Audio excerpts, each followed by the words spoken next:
Roshan, what do you understand? What do you understand from this proverb?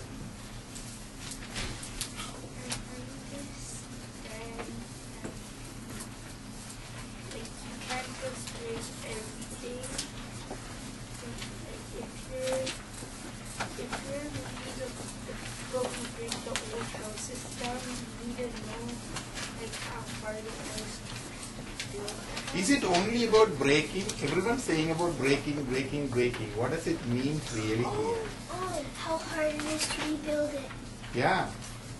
It's like a what do you call it? Disorganizing the thing. So it is easy to destroy the thing. It is easy to destroy the thing. Easy to disarrange the things. But it's harder to rearrange it. It's harder to rebuild it. Okay? So only wise people know that. Dogs, they don't know. Who are the dogs here? Oh. Who are the dogs here? People who like breaking things. Yeah, unwise people. So it's like a cursing people. Put a shame on that. They say that so it's not really about the dogs, it's really about the wise people and noble people. They know the pain of building. They know the pain of what do you call it, something to make something, to arrange something. But people who are not noble, who are unwise, who are bullies, who are naughty, they don't know the pain. They just break the thing. They just disorganize the thing. Yes?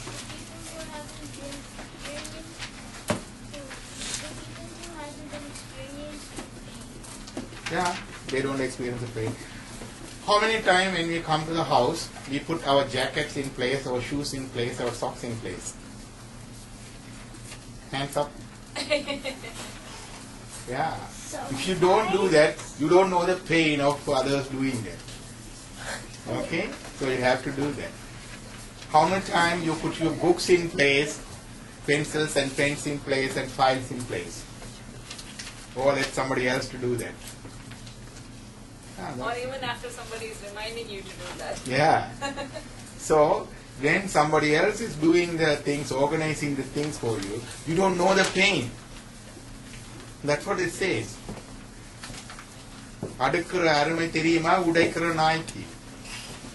Okay? So we all do the mistakes. Okay? So from now onward, we should learn a lesson. We need to put the things as they should be. Okay? At least our things. Okay? And organize the thing. And not to destroy or disturb the things other people built up or organized. Okay? Any other questions? Yes? I guess it works on other levels as well. It works on other levels as well. Other? Other levels. Other levels, not just arranging things and putting stuff in place. It also works when you're using other things as well. You should be very conservative when you're using it because it probably took a lot of work just to grow that. And maybe it might not cost a lot, but it still takes a lot of effort to kind of build it, or it's not just the work of one person. There's many factories and other things involved in making whatever you're using. Say you're using a soccer ball, right? You don't want to just leave it out in the winter or something. Yeah, you want to keep it carefully and use it very wisely because you don't want to put the work of so many different people who have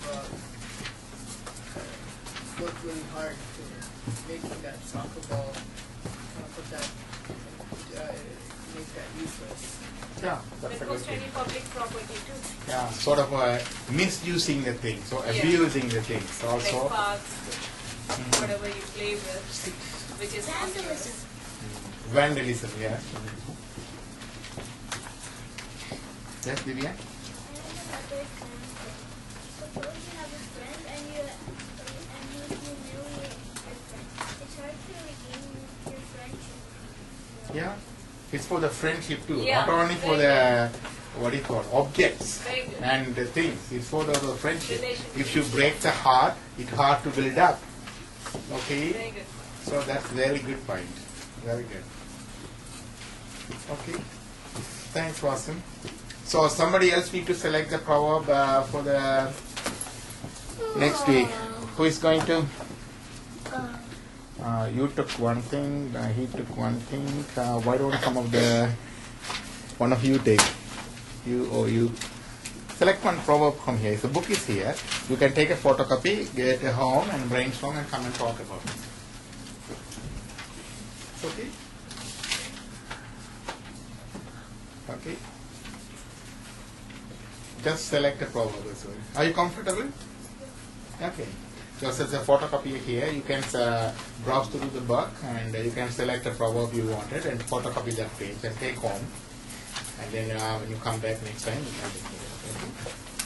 If you take 2 copies and leave one to us, and we know which copy, and we can keep the copies ready rather than after taking the copy after you come here. Okay. Okay. Same to you. You selected your Quran? Did you select your Quran for next week? Yeah, you need to do it right now and select the page and keep it in the mind and ask Selvarthi to get a copy for you, okay? So, that's very good and this time official can meet Sneha. We are going to talk about Deepavali. Again, Deepavali celebration, festive season. So, who is going to start? Okay, let's come. You have to go there. Deepavali is basically the celebration of lights and getting rid of the darkness and letting in light. It's also the story of how Krishna defeated Narakasura, and when Narakasura was ruling for some time, there was lots of darkness, and then when Krishna defeated him, lots of light came in, so that's basically what it's about Deepavali. I'm doing a presentation of the significance of Deepavali in states in India and other countries in the world. In Tamil Nadu, they celebrate the victory of Krishna defeating Narakasura. In Tamil Nadu, they get up early, take a bath in oil,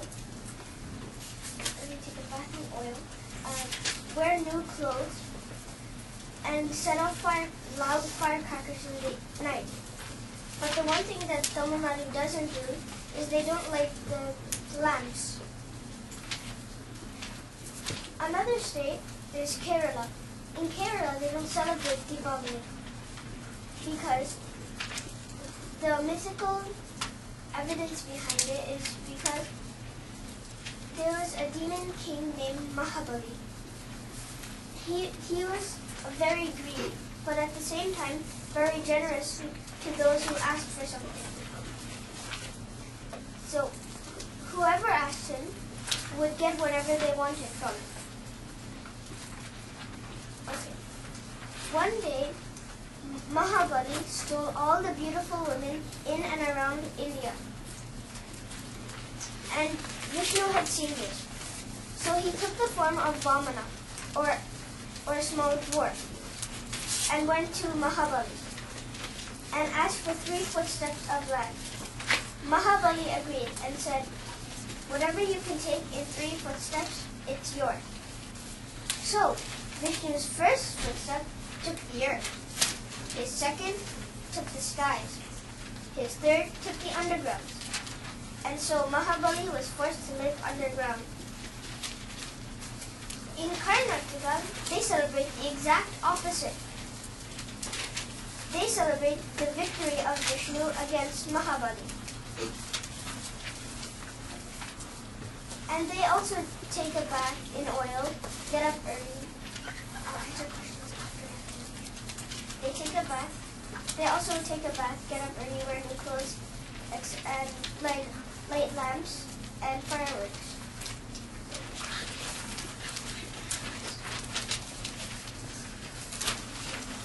In Andhra, Deepavali is celebrated in the form of Lakshmi Puja.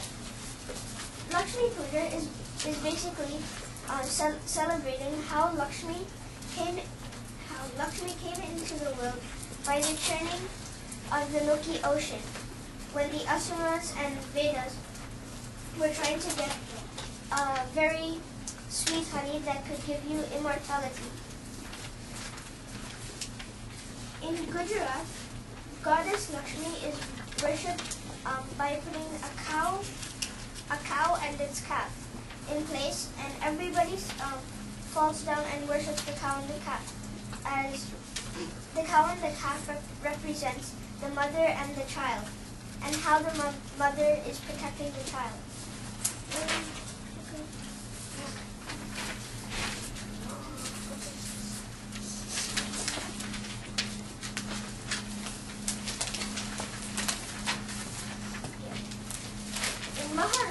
In Maharashtra, everybody wakes up early to take a bath and then goes to the temple.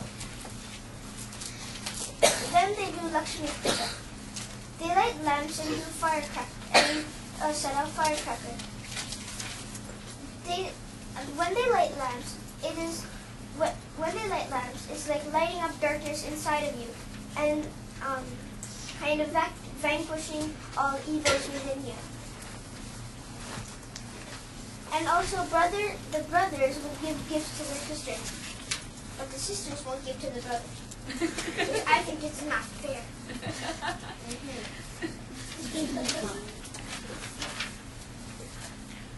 In Orissa, along with oil lamps, sweets and firecrackers are set off. People worship goddess Mahavidya. They also offer prayers to their ancestors. They make a rangoli and keep mortar, pestle, and a plow to offer worship. They also make a pile of straw, like hay, and set it on fire and carry it. And then they pray to their ancestors that they're having a good life and going to heaven. In Bengal and Assam, Deepavali is marked by Kali Puja. Kali is basically the angry form of Parvati. He has many arms and many legs.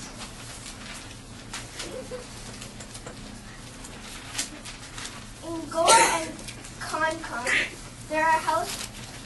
houses are clean and decorated.